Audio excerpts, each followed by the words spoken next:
Welcome বন্ধুরা, ওরচুজ হেসেলে তোমাদের স্বাগত জানাই। আজ আমি তোমাদের কাছে শীতের মজাদার পিঠে পাটিসাপটা নিয়ে আসব। খুব মজা লাগে বলো পাটিসাপটা খেতে। আজকে আমি নারকেলের পাটিসাপটা, ক্ষীরের পাটিসাপটা দুটোই তোমাদের দেখাবো। আজ আমি পাটিসাপটা বানানোর জন্য যে উপকরণগুলো নিয়েছি সেগুলো আপনাদের সঙ্গে একটু পরিচয় করিয়ে দিই। আমি একটা মাঝারি মাপের নারকেল কোড়া নিয়েছি, আর নিয়েছি চালের গুঁড়ো, আর নিয়েছি ময়দা। চালের গুঁড়োটার চেয়ে ময়দার পরিমাণ একটু বেশি, যেটা 1.5 কাপ মতো, আর চালের গুঁড়োটা 1 কাপ মতো। সুজি নিয়েছি হাফ কাপ, আর ওই 1.5 কাপ মতো নিয়েছি খেজুরের গুড়, সেটা একটু লিকুইড ফর্মেই ছিল। আর আমি আলাদা করে খোয়া ক্ষীর এনেছি। যারা বাড়িতে নারকেলের পাটিসাপটা পছন্দ না করে তাদের জন্য এই খোয়া ক্ষীরের পাটিসাপটার ব্যবস্থা থাকছে। আর তার সাথে যখন আমি নারকেলের ছাই করব তখন দেব এই 4টে এলাচ। খেজুরের গুড়টা একটু ফুটে উঠলে আমি নারকেলটা দেব। ভালো করে ফুটে ওঠার পর আমি এতে নারকেলটা দিয়ে দেব।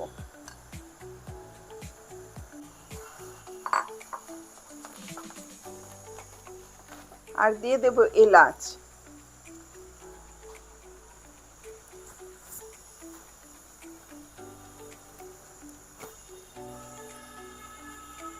আর দেব সামান্য একটু নুন টেস্টের জন্য। আমি একটু উষ্ণ গরম জলে সুজিটা ভিজিয়ে দিলাম। এবার আস্তে আস্তে আমি ময়দা, চালের গুঁড়ো, একটু গুড় দিয়ে ব্যাটারটা রেডি করে নেব। টেস্ট করে আমি দেখে নেব গুড় কতটা লাগবে মিষ্টি। এই ব্যাটারটার থিকনেস এরকম হবে যাতে আমি পাটিসাপটাটা খুব সহজেই তুলে ফেলতে পারি। আমি এতে 1 চিমটে নুন দিয়েছি টেস্টের জন্য।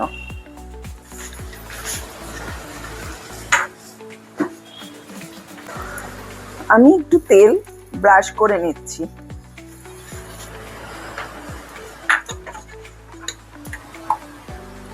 এবার যেরকম সাইজের বানাতে চাও সেরকম করে ব্যাটারের মধ্যে দিয়ে দিতে হবে, দিয়ে একটু ঘুরিয়ে দিতে হবে গোল করে।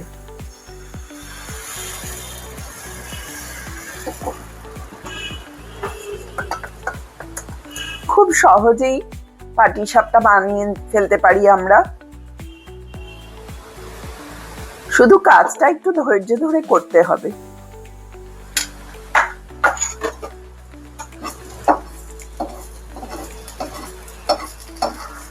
না হলে এগুলো ভেঙে যাওয়ার ভয় থাকবে।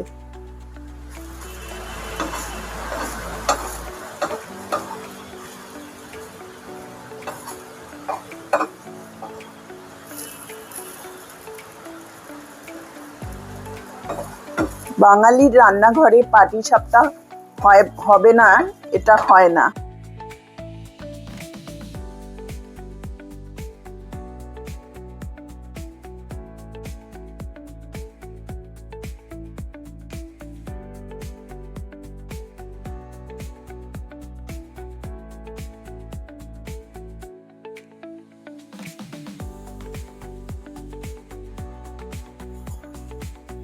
আবার আমি অল্প তেল ব্রাশ করে নেব।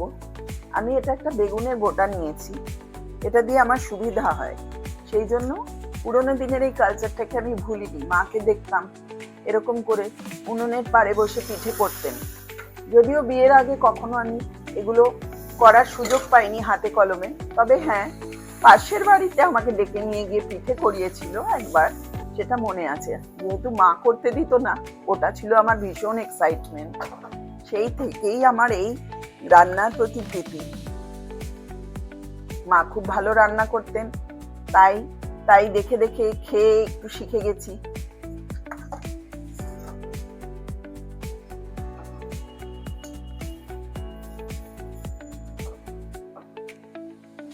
ওঠানোর সময় এই 2 সাইড একটু চেপে দিতে হবে, না হলে পুরটা বেরিয়ে যেতে পারে।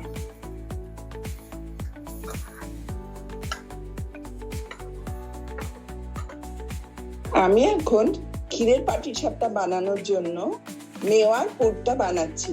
এটা আমি অল্প দুধ নিয়েছি, তাতে আমি খোয়া ক্ষীরটা দিয়ে দেব।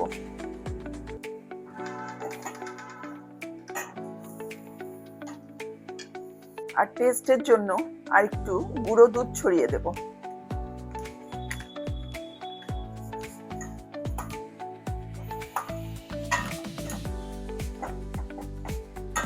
এই সুস্বাদু মেওয়ার পাটিসাপটা অনেকেই খেয়ে খুব প্রশংসা করেছেন এর আগে।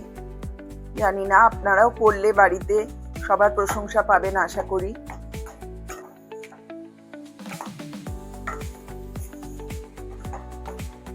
আমাদের মা, জেঠিমা, কাকিমারা জামাই আপ্যায়নে এই খোয়া ক্ষীরের তৈরি পাটিসাপটা রাখতেন। তখন তো খোয়া ক্ষীর এত পাওয়া যেত না, তখন ওনারা বাড়িতেই এই ক্ষীর বানিয়ে নিতেন। এবার আমি বানাবো মেওয়ার পাটিসাপটা।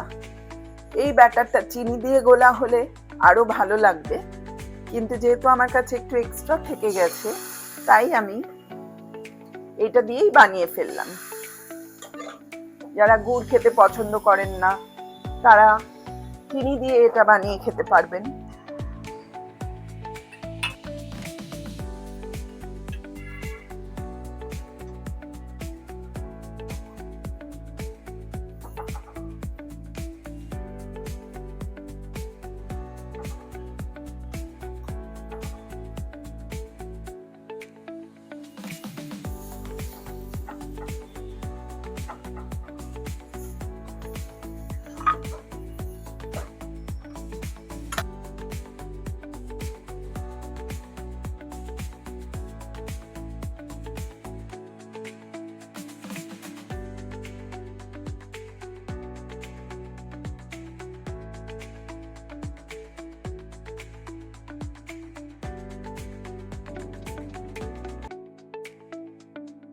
বন্ধুরা, এটা একটু ধৈর্য ধরে আপনারা করবেন, না হলে এটা ফেটে যেতে পারে। যেমন আমার একটু এক আধটা ফেটে যাচ্ছে।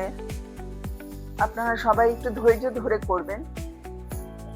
ভালো করে ওঠার জন্য একটু ধৈর্য ধরে করতে হবে।